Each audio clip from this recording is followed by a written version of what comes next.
মানে half half opening অবস্থা ঢুকাইতে হবে, আবার হাফ ওপেনিং অবস্থা বের করতে হবে। ঠিক আছে, ঠিক আছে।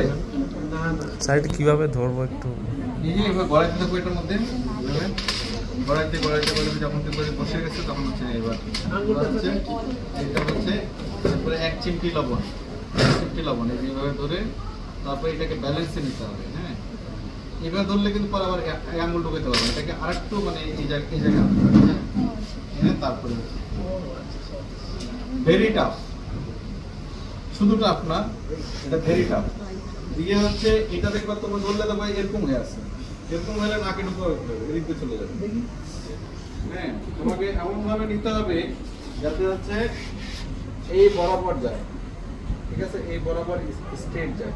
তুমি নরমালি ধরলে কিন্তু এরকম হয়ে থাকবে। আমার হাতটাকে এবার তুমি মোচড় দিতে হবে, এই জয়েন্টটাকে। হ্যাঁ, মোচড়ায় এটা এইটা এই বরাবর সোজা করতে হবে, তাইলে না নাকে ঢুকলে তুমি কি করতে পারো। ঠিক আছে, হ্যাঁ ঢুকানো তো এই না, কারণ হচ্ছে অন্যকে ঢুকাইতে পারবো তো অন্যকে ঢুকাইতে পারবো। এইভাবে এটা হাত রাখতে হবে, এদিকে যদি ঢুকাই আমি রোগী কোঅপারেটিভ না, রোগী তো খুব এক নাকে ঢুকাই, আর লাগবে।